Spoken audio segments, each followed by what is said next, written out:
بڑی وہاں کوئی بدمزگی ہو گئی تو حضرات نے یہی مناسب سمجھا کہ مسجد کے تقدس کو پامال نہ کیا جائے، تو گھنے سایہ دار درخت سے محروم ہوئے۔ سرگودا میں الیکشن کیوں ملتوی؟ اب جب ہم اپوزیشن میں آئے ہیں تو اب بھی لوگ پریشان ہیں۔ نماز بھی ہماری والی پڑھتے ہیں، تو پھر یہ کافر کیوں؟ کہ وہاں اراکین کے علاوہ کچھ شرپسند عناصر بیچ میں داخل ہو گئے تھے۔ مولانا صاحب کے پاس ایسی کون سی گدڑ سنگھی ہے کہ قادیانیوں کو اس کا اندازہ نہیں تھا۔ مولانا صاحب عمران خان کے ساتھ کھڑے ہو جائیں، جب کوئی قوم نبی اپنا نیا بناتی ہے نا تو پھر وہ مذہب بھی اپنا نیا بناتی ہے۔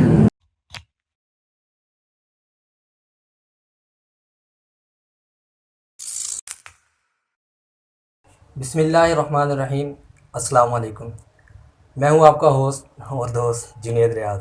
آج ہماری پوڈ کاسٹ کی فرسٹ ایپیسوڈ ہے اور میری خواہش تھی کہ یہ پوڈ کاسٹ جو ہے نا، ہم سلسلہ جب شروع کریں نا تو کسی عالم دین سے ہم شروع کریں، تو الحمدللہ میری یہ خواہش جو ہے پوری ہوئی۔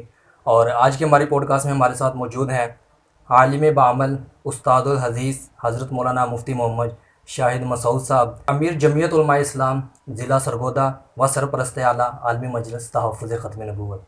السلام علیکم حضرت۔ وعلیکم السلام۔ کیا حال ہے؟ ٹھیک ہے، سب سے پہلے تو بہت شکریہ آپ کا، آپ نے ہمیں ٹائم جزاک اللہ، بڑی مصروفیت چل رہی ہیں آپ کا بہت شکریہ۔ اچھا حضرت، یہ بتائیں کہ خوشبو کون سی پسند ہے؟ عود۔ خود سب سے زیادہ یہی استعمال کرتے ہیں، ماشاءاللہ۔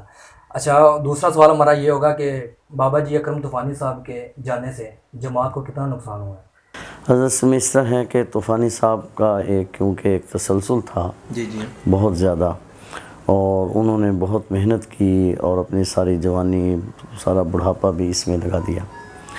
اگر اس اعتبار سے دیکھا جائے کہ ہم ایک گھنے سایہ دار درخت سے محروم ہوئے اور تمام مکاتب فکر کے لوگ اس سے محروم ہوئے، تو ایک ایسا نقصان ہے جو نہ پورا ہونے والا ہے۔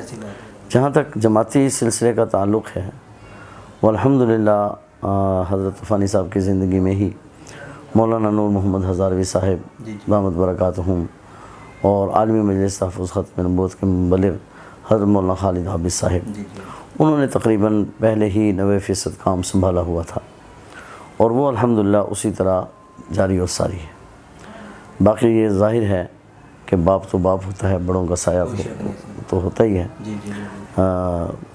ظاہر سی بات ہے ان کے جانے سے ناقابل تلافی نقصان ہے، وہ تو ہے ہی اپنی جگہ۔ یہ وہ قلعہ ہے جو کبھی پر نہیں ہو سکتا۔ اچھا، دوسرا سوال ہمارا یہ ہے کہ لوگ کہتے ہیں کہ مرزائی جو ہے نا وہ کلمہ بھی ہمارا پڑھتے ہیں، نماز بھی ہماری والی پڑھتے ہیں، تو پھر یہ کافر کیوں ہے؟ مولوی حضرات ان کو کافر کیوں کہتے ہیں؟ اصل میں صرف کلمہ پڑھ لینا، نماز پڑھ لینا کافی نہیں۔ ایک بات تو یہ ہے کہ تمام ضروریات دین پر ایمان لانا ضروری ہے۔ ان ضروریات دین میں سے ایک عقیدہ ختم نبوت بھی ہے، کہ ہمارا یہ عقیدہ اور ایمان ہے کہ جس طرح آدم علیہ السلام سے پہلے کوئی نبی نہیں ہے، اس طرح حضور علیہ السلام کے بعد بھی آج تک نہ کوئی نبی آیا ہے، نہ آئندہ کوئی نیا نبی آئے گا۔ یہ ہمارا عقیدہ ہے۔ اچھا، رہا مسئلہ یہ ہے کہ اپنا نماز پڑھنا، قرآن کریم پڑھنا، وہ جو نماز پڑھتے ہیں اور قرآن کریم پڑھتے ہیں وہ بھی جرم کرتے ہیں۔ یہ قرآن کریم ہمارے شاعر میں سے ہے، نماز ہمارے شاعر میں سے ہے۔ دیکھیے، مسلمان ہونے کے لیے یا جیسے قادیانی عام طور پر یہ کہتے ہیں کہ ہم بھی ایک فرقہ ہیں، جس طرح مسلمانوں میں فرقے ہیں ہم بھی ایک فرقہ ہیں، ایسا نہیں ہے۔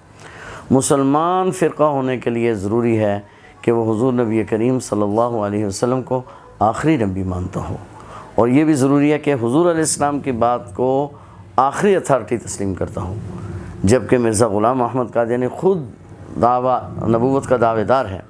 جب کوئی قوم نبی اپنا نیا بناتی ہے نا تو پھر وہ مذہب بھی اپنا نیا بناتی ہے۔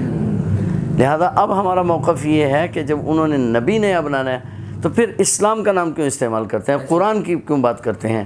پھر وہ نبی اپنا بنایا ہے تو مذہب بھی اپنا بنائے نا۔ یہ بڑی پوائنٹ والی بات ہے جو ہمارے عام لوگوں کو جو ہے نا سمجھ نہیں آتی۔ اچھا، دوسرا سوال ہمارا یہ ہے کہ چیف جسٹس قاضی فائز عیسیٰ نے یہ کچھ دن پہلے ہی جو کیس کا فیصلہ سنایا تھا، اور یہ کیس اصل تھا کیا؟ یہ ہمیں پتہ ہی نہیں ہے۔ یہ سوال بھی اسی سے ریلیٹڈ ہے جو بات آپ پہلے کر رہے ہیں۔ اچھا، اپنا یہ 7 ستمبر 1974 کو قادیانیوں کو غیر مسلم اقلیت قرار دیا گیا تھا۔ مگر پارلیمنٹ کے غیر مسلم اقلیت قرار دے دینے کے باوجود، ہائی کورٹ اور سپریم کورٹ کے فیصلے کے آ جانے کے باوجود قادیانیوں نے اس بات کو ایکسیپٹ نہیں کیا، قبول نہیں کیا، اور مسلسل اپنے آپ کو احمدی وغیرہ کہتے رہے۔ پھر 1984 میں دوبارہ تحریک چلی۔ دوبارہ تحریک میں پھر یہ بات طے ہوئی کہ دیکھیں، جب کوئی کمپنی ہے، اب اس کا ایک ماٹو ہے، اس کا ایک مونوگرام ہے، کوئی دوسرا اس مونوگرام پر کام نہیں کر سکتا۔ تو اسلام ہمارا ماٹو ہے، اسلام ہمارا مذہب ہے، یہ مسجد، قرآن کریم، یہ ہمارے شاعر ہیں، صحابی، ازواج مطہرات، یہ ہم سے ریلیٹڈ ہیں، لہٰذا کسی غیر مسلم کو یہ الفاظ استعمال کرنے کی اجازت نہیں ہے۔ تو اس تحریک پر پھر جنرل ضیاء کے دور میں 1984 میں امتناع قادیانیت آرڈیننس نافذ ہوا۔ امتناع قادیانیت آرڈیننس کا معنی یہ ہے کہ کوئی قادیانی اپنی عبادت گاہ کو مسجد نہیں کہہ سکتا۔ آئین ہے یہ، کوئی قادیانی اپنی کتاب کو قرآن کریم نہیں کہہ سکتا، کوئی قادیانی اپنے آپ کو احمدی نہیں کہہ سکتا، جو اسلام کے شاعر ہیں قربانی نہیں کر سکتا، فلاں فلاں یہ چیزیں نہیں کر سکتا۔ تو اب ہوا کیا کہ مبارک نامی شخص نے ایک تفسیر تقسیم کی، بشیر احمد کی، جس تفسیر پر ویسے بھی پابندی ہے۔ اس نے وہ تقسیم کی، تقسیم کرنے کے بعد 2 سال تک تو کیس نہ ہو سکا، پھر مختصر یہ کہ کیس ہو گیا، عدالت میں مقدمہ چلا، انہوں نے ضمانت کی درخواست دی، وہ ریجیکٹ ہو گئی، چلتے چلتے وہ سپریم کورٹ میں پہنچ گئی۔ فائز عیسیٰ صاحب کے اس فیصلے سے پہلے بھی جو تھے نا لوگ یہود و نصارہ کے ایجنٹ، وہ ایک ماحول بنا رہے تھے قادیانیت کے حوالے سے، قربانی کے موقع پر ماحول بنایا اور مواقع پر آہستہ آہستہ وہ آ رہے تھے، ہاں وہ ماحول بنا رہے تھے۔ چنانچہ اس نے آ کر بڑا عجیب و غریب فیصلہ دیا۔ ایک تو فیصلے میں اس نے یہ کیا کہ اس آدمی نے جو ہے یہ تفسیر جو تقسیم کی ہے وہ ایک ادارے کے اندر کی ہے، یہ پبلک مقام نہیں ہے، جبکہ وہ تو ایک کالج کا گراؤنڈ ہے، اور کالج تو ساری دنیا جانتی ہے کہ وہ پبلک مقام ہوتا ہے۔ دوسرا اس نے یہ کہا کہ یہ جرم تو ہے تبلیغ، لیکن یہ 4 دیواری کے اندر نہیں، باہر جرم ہے۔ یہ جو ہے سب بہت عجیب بات ہے، اور یہ بات کوئی عقل مند آدمی تسلیم نہیں کر سکتا۔ دیکھیے، پاکستان میں اپنی حفاظت کے لیے ایک اسلحے کی ایک معیار مقرر ہے کہ یہاں تک آپ اسلحہ رکھ سکتے ہیں، اس سے زیادہ نہیں۔ تو اس سے زیادہ بڑا اسلحہ، مثلا کلاشنکوف سے آپ اوپر نہیں جا سکتے، اس سے بڑا اسلحہ کوئی آدمی گھر میں توپ نہیں رکھ سکتا، اس سے بڑا اسلحہ جس طرح وہ دکان پر رکھ کر نہیں نہ فروخت کر سکتا، اس طرح اپنے گھر میں بھی نہیں رکھ سکتا۔ جس طرح شراب وہ دکان پر نہیں نہ فروخت کر سکتا، اس طرح شراب اپنے گھر میں بھی نہیں پی سکتا۔ تو جو چیز 4 دیواری کے باہر جرم ہے، وہ 4 دیواری کے اندر بھی جرم ہے۔ تو فائز عیسیٰ صاحب نے یہ کہا کہ یہ باہر تو جرم ہے، اندر جرم نہیں ہے، جبکہ تاریخ بالکل اس کے الٹ کہتی ہے کہ نبی کریم صلی اللہ علیہ وسلم نے مسجد زرار کو جو منافقین نے بنائی تھی، آپ نے اس کو گرانے کا حکم دیا۔ کیا انہوں نے نماز مسجد سے باہر پڑھنی تھی یا اندر پڑھنی تھی؟ ظاہر سی بات ہے مسجد کے اندر نماز پڑھنی تھی نا۔ آپ علیہ السلام نے اس کو گرانے کا حکم دیا۔ ایک آدمی ہے، وہ ایک فاحشہ عورت ہے، وہ اڈا چلاتی ہے، تو کیا وہ گھر کے اندر چلا سکتی ہے؟ جو چیز آئین کے خلاف جرم ہے وہ 4 دیواری کے باہر بھی جرم ہے اور 4 دیواری کے اندر بھی جرم ہے۔ اچھا، جب بھی کوئی نئی حکومت ہماری آتی ہے نا، تو یہ مرزائیوں والے جو مسئلے ہیں اس کو چھیڑ چھاڑ کرنے کی کوشش کی جاتی ہے، یہ کیا وجہ ہے؟ اصل میں یہ اس کا ایک اہم مسئلہ ہے، وہ تھوڑا سا 1-2 منٹ میں آپ کہہ لوں گا۔ یہ جو یہود و نصارہ ہیں، انہوں نے ایک مرزا قادیانی کو اس لیے کھڑا کیا تھا کہ ہماری کتابوں میں یہ مسئلہ لکھا ہوا ہے کہ عیسیٰ علیہ السلام کے غلبے تک جہاد جاری رہے گا، اور جب دین کا غلبہ ہو جائے گا عیسیٰ علیہ السلام کے زمانے میں، اور کوئی یہودی دنیا پر بلکہ کوئی کافر دنیا پر باقی نہیں رہے گا، تو اب عیسیٰ علیہ السلام فرمائیں گے کہ بس اب جہاد کا سلسلہ ختم ہو گیا۔ تو مرزا غلام قادیانی کو جو لایا گیا تھا وہ یہ بات کہنے کے لیے لایا گیا تھا، اس سے مسیح ہونے کا دعویٰ کرایا گیا تھا کہ یہ جہاد کی منسوخیت کا اعلان کر سکیں۔ تو اس نے جہاد کی منسوخیت کا اعلان تو کیا، مگر اس کے اعلان کو کسی نے قبول نہیں کیا، علماء کرام نے اس کی بھرپور مخالفت کی اور وہ چل نہیں سکا۔ اب پوری دنیا کفر اس کو منوانے کے لیے تیاری کر رہی ہے۔ ہماری جب بھی کوئی نئی حکومت آتی ہے وہ اپنی حکومت کو طول دینے کے لیے جو ہے اس ناموس رسالت قانون کو چھیڑتی ہے، اور مغربی آقاؤں کو خوش کرنے کے لیے تھوڑا بہت اس کو چھیڑنے کی کوشش کرتی ہے۔ اور میں تو یہ بھی کہا کرتا ہوں کہ یہود و نصارہ اس لیے اس کی کوشش کرتے ہیں کہ چلو ٹیسٹر لگا کر دیکھتے ہیں کہ ایمان کا پیمانہ کیا ہے، ہماری قوم کتنا جاگتی ہے، کیا کرتی ہے۔ تو مسئلہ یہ ہے کہ حضور علیہ الصلوۃ والسلام کے ذات کے ساتھ جو مسلمانوں کا تعلق ہے اس میں ایک ذرہ برابر بھی کمی واقع نہیں ہوتی۔ 1400 سال سے جب بھی ٹیسٹر لگایا گیا وہ محبت کا جو پیمانہ ہے اسی طرح لبریز ہے۔ ہماری نوجوان نسل جو ہے نا وہ علماء کرام سے بہت دور ہو رہی ہے، اس کی مین وجہ کیا ہے؟ اصل میں حضرت اس کی مین وجہ یہ ہے کہ یہود و نصارہ کی یہ جو آواز ہے کہ لوگوں کو خود پسندی کی طرف لے جانا، آزاد خیال کی طرف لے جانا، علماء کی طرف آنے میں وہ سمجھتے ہیں کہ ہمیں مذہب کی پابندی کرنا پڑ رہی ہے، اور جس طرح انہوں نے عیسائیت کو آزاد خیال بنایا، یہودیت کو بنایا، اسی طرح وہ اسلام میں بھی آزاد خیال بنانا چاہتے ہیں، اس لیے علماء کرام سے دور کرنا چاہتے ہیں، اور یہ قادیانی اس میں سب سے زیادہ پیش ہیں علماء سے دور کرنے میں۔ اور یہ بھی جب مفتی محمود صاحب رحمۃ اللہ علیہ سے بات ہونی تھی نیشنل اسمبلی میں، اس وقت مرزا ناصر نے بھی کہا تھا کہ ہم جو ہے کسی مولوی سے بات نہیں کریں گے۔ تو اس پر تو میں کہا کرتا ہوں کہ چور جو ہوتا ہے وہ ہمیشہ کھوجی سے ڈرتا ہے، اس کو اس سے خوف زدہ ہوتا ہے، اس لیے دنیا کفر ان سے خوف زدہ ہے۔ اچھا، ابھی 7 ستمبر کو لاہور مینار پاکستان پہ ایک آپ جلسہ منعقد کیا ہے آپ نے بہت بڑا، تو جس کو میرے خیال گولڈن جوبلی کے نام سے، یہ کس خوشی میں؟ اصل میں یہ 1974 7 ستمبر 1974 کو قادیانیوں کو غیر مسلم اقلیت قرار دیا گیا تھا، اور اب 2024 ہے تو اس کو 50 سال ہو گئے ہیں۔ 50 سال میں قادیانیوں نے بار بار، اور یہود و نصارہ جو ان کے پشتیبان ہیں انہوں نے بار بار کوشش کی کہ شاید امت مسلمہ اپنے موقف سے تھوڑا پیچھے ہٹ جائے، تو ایسا نہیں ہو سکا۔ تو ایک تو ہم اللہ تعالیٰ کا شکر ادا کرنا چاہ رہے ہیں اس پر کہ 50 سال میں الحمدللہ ہم نے، ہمارے اکابرین نے اس قانون کا تحفظ کیا، ناموس رسالت کا، اور ہم تجدید عہد کرنا چاہتے ہیں کہ ہم اور ہماری نسلیں جس طرح ہم نے پہلے اس کا تحفظ کیا ہے آئندہ 50 سال میں بھی اس کا تحفظ کریں گے، یعنی کہ یہ ہماری آنے والی نسلوں کے لیے جو ہے نا وہ کریں، آنے والی نسلوں کے لیے۔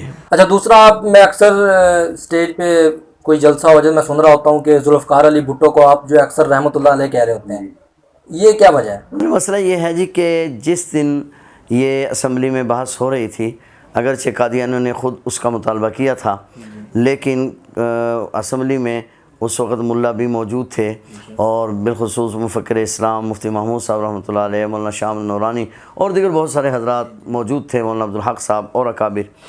تو قادیانیوں کو اس کا اندازہ نہیں تھا، ٹھیک ہے، لیکن جب قادیانی اپنا مقدمہ وہاں ہار گئے تو انہوں نے جناب ذوالفقار علی بھٹو کو پریشرائز کرنے کی کوشش کی۔ تو ذوالفقار علی بھٹو صاحب نے یہ جس وقت اس پر دستخط کیے تو انہوں نے کہا کہ میں اپنی موت پر دستخط کر رہا ہوں، ٹھیک ہے۔ ہمارے اکابر یہ کہتے تھے کہ بھٹو کے جو بھی کام ہیں، جو بھی سلسلے ہیں، لیکن یہ اتنا بڑا کارنامہ ہے حضور علیہ الصلوۃ والسلام کی ناموس رسالت کی حفاظت کا کہ ہم سمجھتے ہیں کہ بھٹو صاحب کہ ساری زندگی کے جو اعمال ہیں ان کے کفارے کے لیے بس یہ ایک عمل کافی ہے، اور یہی بھٹو صاحب کی نجات کا ذریعہ بن جائے گا۔ اب ماشاءاللہ جو ہے جمعیت علماء اسلام کے ضلع سرگودا کے سرپرست اعلیٰ بھی ہیں، تو کچھ سوال جو ہے وہ جمعیت کی طرف سے بھی ہو جائیں۔ جب بھی کوئی حکومت والے ہیں وہ مولوی فضل مان صاحب سے ملتے ہیں نا تو پی ٹی آئی والے پریشان ہو جاتے ہیں، موجودہ صورتحال جو آپ کو بتا رہا ہوں، اور جب پی ٹی آئی والے مولانا فضل مان صاحب سے ملتے ہیں تو حکومت والے پریشان ہو جاتے ہیں۔ تو یہ میں پوچھنا چاہتا ہوں کہ مولانا صاحب کے پاس ایسی کون سی گدڑ سنگھی ہے کہ مولانا آگے آگے ہیں اور ساری جماعتیں ان کے پیچھے پیچھے ہیں؟ دیکھیں حضرت، مسئلہ یہ ہے کہ کل تک تو یہ بات کہی جاتی تھی کہ مولانا صاحب جو ہیں ہر حکومت کے ساتھ ہوتے ہیں، کل تک یہی کہا جاتا تھا کہ مولانا صاحب ہر حکومت کے ساتھ ہوتے ہیں، حالانکہ اس سے پہلے بھی ہم کئی پوزیشنیں گزار چکے ہیں، کئی بار اپوزیشن میں ہم رہ چکے ہیں، لیکن اس کے باوجود کہ نہیں جی یہ تو ہر حکومت کے ساتھ ہوتے ہیں۔ اب جب ہم اپوزیشن میں آئے ہیں تو اب بھی لوگ پریشان ہیں، ہم حکومت میں جاتے ہیں تب بھی لوگ پریشان ہوتے ہیں۔ مسئلہ یہ ہے کہ اب مسلم لیگ کو ہم نے اس وقت پہلے کہا تھا کہ آپ اس الیکشن کو تسلیم نہ کریں، لیکن انہوں نے الیکشن کو تسلیم کیا، لیکن تسلیم کرنے کے بعد اب ہمارے بغیر ان کے لیے حکومت چلانا ممکن نہیں ہے۔ اور جہاں تک یہ تھا کہ الیکشن یہ غلط ہوا ہے، یہ سلیکشن ہے، الیکشن نہیں ہے، اس میں ہمارا اور عمران خان کا موقف بھی ایک ہے کہ ہم بھی یہ کہہ رہے ہیں کہ یہ سلیکشن ہے، وہ بھی یہ کہہ رہا ہے کہ یہ سلیکشن ہے۔ ہمارا اس کے ساتھ کوئی اتحاد نہیں ہویا ہوا، لیکن ہمارا موقف کیونکہ اس مسئلے میں ایک ہے تو اس لیے حکومت کو ہر وقت یہ خطرہ رہتا ہے کہ کیونکہ دونوں کا ایک چیز پر دونوں متفق ہیں تو کہیں ایسا نہ ہو کہ مولانا صاحب عمران خان کے ساتھ کھڑے ہو جائیں، تو جو ہی حکومت کو یہ خطرہ پڑتا ہے تو فوراً شہباز شریف صاحب یا کوئی اور اپنا نمائندہ بھیجتے ہیں کہ حضرت آپ مہربانی کرنا، آپ یہاں کھڑے رہنا، اور ادھر جو ہے عمران خان وہ بھی آس لگائے بیٹھا ہے۔ تو یہ وہی عمران خان ہے جس نے کل کہا تھا کہ مولانا صاحب کے پاس کیا مقناطیس ہے، تو آج پتہ چل رہا ہے کہ مولانا صاحب کے پاس کیا مقناطیس ہے۔ اچھا دوسرا یہ ہے کہ میں اکثر سوشل میڈیا پہ دیکھ رہا ہوتا ہوں کہ لوگ جو ہے نا وہ کہتے ہیں کہ یار کل تک تو مولوی صاحب عمران خان کو یہودی ایجنٹ کہہ رہے تھے اور آج وہ ان کے ساتھ مل کے بیٹھے ہیں، حالانکہ آپ نے جو بات کہی کہ وہ مقناطیس ہے تو کھینچے چلے جاتے ہیں، یہ اس بات کو۔ اچھا دوسرا یہ ہے کہ ابھی جو جمعیت علماء اسلام کا الیکشن ہو رہا ہے، اس کا کیا طریقہ کار ہوتا ہے؟ اصل میں حضرت ہمارا اس طرح طریقہ کار اس کا یہ ہوتا ہے کہ الیکشن سے پہلے ہمیں کچھ وقت دیا جاتا ہے، اس میں ہماری جو ہے نا جماعت کی طرف سے فارم ہوتے ہیں، کاپی ہوتی ہے ہماری، تو 30 فارم جو آدمی پر کرتا ہے، 30 فارم یعنی ایک کاپی، وہ ہماری تحصیل کا ممبر بنتا ہے، اور جو 60 فارم پر کرتا ہے وہ پھر ضلع کا ممبر بنتا ہے۔ جو 60 فارم پر کرے گا وہ ضلع کا ممبر بنے گا، اس میں پھر ووٹنگ بھی ہوگی؟ ہاں جی، تو پھر تحصیل میں اسی طرح وہ 30 ممبروں پر ایک ممبر، اور ضلع کے پھر 60 ممبروں پر ایک ممبر، اور پھر جو ہے نا آگے چلے جاتے ہیں ہم صوبے میں 20 کاپیوں پر جو ہے ایک صوبے کا ممبر بنتا ہے، اور 100 کاپیوں پر ایک مرکز کا ممبر بنتا ہے۔ یہ طریقہ کار ہے۔ تو سرگودا میں الیکشن کیوں ملتوی ہوا؟ سرگودا میں اصل میں یہ سیاسی ایک جمہوری عمل ہے، تھوڑی وہاں کوئی بدمزگی ہو گئی تو حضرات نے یہی مناسب سمجھا کہ مسجد کے تقدس کو پامال نہ کیا جائے اور وقتی طور پر اس کو ملتوی کر دیا جائے، تاکہ اور کچھ یہ بھی تھا کہ وہاں اراکین کے علاوہ کچھ شرپسند عناصر بیچ میں داخل ہو گئے تھے، اس وقت الیکشن کو ملتوی کرنا ہی بہتر تھا۔ اچھا یہ تو الیکشن ملتوی ہو گیا، پھر یہ دوبارہ الیکشن ہونا بھی ہے؟ دو تحصیلوں میں اصل میں الیکشن گڑبڑ ہوا ہے، تحصیل سیلام علی میں اور تحصیل سرگودا میں۔ تو یہ دوبارہ بھی ہونا ہے کہ یہ اب اصل میں اضلاع کا کیونکہ شیڈول آ گیا، پنجاب کا اور مرکز کا شیڈول آ گیا ہے، اب پہلے یہ تمام الیکشن ہوں گے، اس کے بعد پھر جو جماعت بنے گی وہ اس کو دیکھے گی کہ اگر وہ مناسب سمجھیں گے تو الیکشن کرائیں گے، اور اگر مناسب سمجھیں گے تو ہاؤس کی منظوری سے سلیکٹ کریں گے۔ اچھا چلیں، بہت شکریہ آپ کا، آپ نے ہمیں ٹائم دیا۔ آپ کا بہت شکریہ۔ یہ تھی آج کی ہماری پوڈ کاسٹ، اور امید کرتا ہوں آپ کو حضرت کی باتیں سن کے، کیونکہ لوگوں کے دلوں میں بہت سے ایسے خیالات ہوتے ہیں مرزائیوں کے بارے میں، تو ہم نے سوچا اس پہ کچھ گفتگو کرتے ہیں۔ تو امید کرتا ہوں آپ کو پوڈ کاسٹ اچھی لگی ہوگی۔ ملتے ہیں نیکسٹ پوڈ کاسٹ میں، اپنا بہت زیادہ خیال رکھیے گا۔ اللہ حافظ۔